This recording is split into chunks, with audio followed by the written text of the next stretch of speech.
Labas ng DOTR. Sinabi nito na inihahanda na ng pamahalaan ng fuel subsidy kung saan nais nila ni Pangulong Ferdinand Marcos Jr. na maging inklusibo para sa lahat ng apektadong sektor ang programa.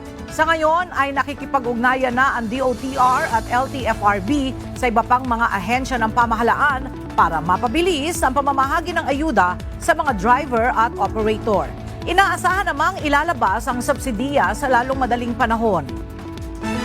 Sa ilalim ng 2025 budget ay may naka-allocate na 150 million pesos na fuel subsidy kung saan bibigyan ng tig 75 million pesos ang mga nasa agriculture at fishery sector.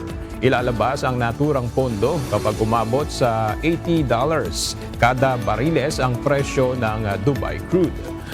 June 24. Magtataas ng 1 peso and 75 centavos ang kada litro sa gasolina, 2 pesos and 60 centavos sa diesel at 2 pesos and 40 centavos sa kerosene ang Caltex, Petron, Sea Oil at Shell. Kaparehong taas presyo ang gagawin ng mga nasabing kumpanya sa Huwebes, June 26. Sa Welfare Administration, 76 lamang sa kanila ang nagkumpirma ng kanilang hiling na repatriation mula sa pamahalaan ng Pilipinas. 26 sa mga ito ang kasama sa unang batch na inaasahang darating sa bansa ngayong Martes habang inaayos pa ang biyahe para sa susunod na 50 OFW na inaasahang makakabalik ng bansa ngayong linggo. Aga, tiniyak ng AFP na nakahanda ang Armed Forces of the Philippines na tumugon sa posibleng repatriation ng mga Pilipino sakaling lumalaga ang tensyon sa gitnang silangan, partikular yan sa Iran at Israel. Ayon sa AFP, patuloy nilang minomonitor ang sitwasyon at handa silang kumilos base sa direktiba ng national government. Ito ay upang matiyak ang kaligtasan ng mga kababayan nating naapektado sa lugar. Sabi ng AFP spokesperson Colonel Francer Margaret Padilla, nakahanda ang lahat ng kanilang asset kung sakaling kakailanganing i-deploy. Na-intercept ang halos lahat ng missile mula sa Iran kaya walang nasawi o nasugatan mula sa pag-atake.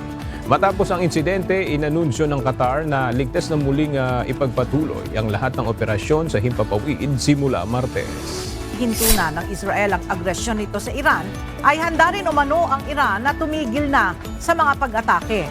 Inaasahang maglalabas ang Iran ng final na desisyon kaugnay ng kanilang military operation sa mga susunod na oras. Taliwas ito sa naunang total and complete ceasefire na inanunsyo ni US President Donald Trump. Ayon kay Trump, pumayag na umano ang Israel at Iran sa tigil putukan matapos ang 12 araw na digmaan. Ang ulat tungkol sa ceasefire ay kasunod ng pag-igting ng tensyon sa Middle East matapos ang pag-atake ng Iran sa military bases ng US sa Qatar bilang ganti sa pagpapasabog ng Estados Unidos sa nuclear sites ng Iran. Ay sa IDF, nakadeploy na ang Israeli Air Force upang i-intercept ang mga naturang missile na patungo sa teritoryo ng Israel. Hinimok ang publiko na mahigpit na sundin ang mga utos ng Homefront Command para sa kanilang kaligtasan. Black market o street market, ito ang pangunahing direktiba ni Pangulong Ferdinand Marcos Jr. ng kanyang tignan itong mga nakuhang shabu na nakitang palutang-lutang sa ilang bahagi ng karagatan ng Pilipinas. Ayon kay Pangulong Marcos Jr., bunga ito ng kanyang direktiba na mapigilan ang pagpasok ng illegal na droga sa bansa. Suwestyon ng Pangulo, ipakita sa media ang pagsira sa illegal drugs. Dadalhin ang mga nakuhang shabu sa Kapas Tarlac bukas para sa disposal. 9.48 billion pesos ang kabuuang halaga ng floating shabu. Ayon sa Pangulo, mas pinapatibay ng administrasyon ang prevention at rehabilitation sa paglaban sa illegal na droga. Nakatanggap ng kopya ng sagot ni Vice President Sara Duterte sa writ of summons ng Senate Impeachment Court ang House of Representatives ilang minuto bago mag-alas 4 ng hapon ng Lunes, June 23.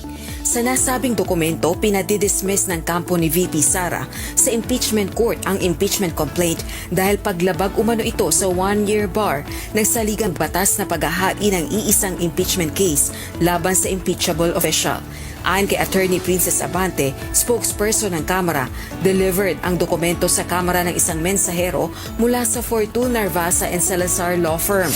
Bago mapaso ang 5 araw para maghain ng apela sa Commission on Elections o COMELEC Bank, nagsumite ng kanya-kanyang motion for reconsideration si Manila 6th District Congressional Candidate Joey Chua Uy at ang Duterte Youth Party List kahapon.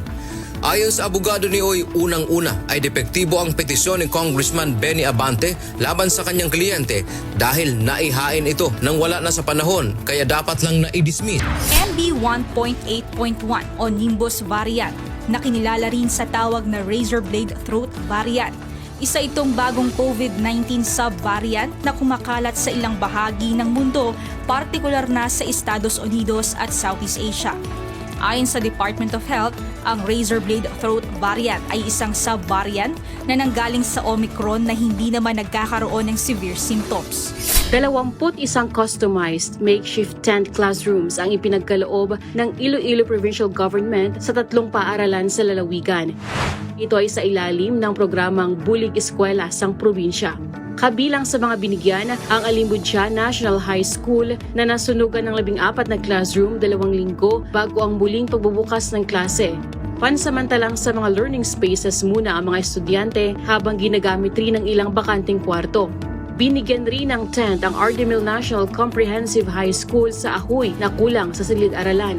Maging ang Leonora S. Lapanta National High School Extension sa San Miguel na nasa liblib na lugar.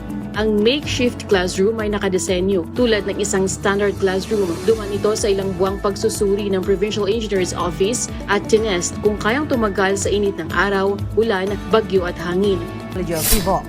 Tumama ang lindol kaninang 9:58 a.m. sa bahagi ng 359 kilometers silagan-silangan ng Banganga, Davao Oriental. Sa kabila ng malakas na pagyanig, wala namang naiulat na pinsala o nasawi at wala ring inilabas na tsunami warning matapos ang lindol.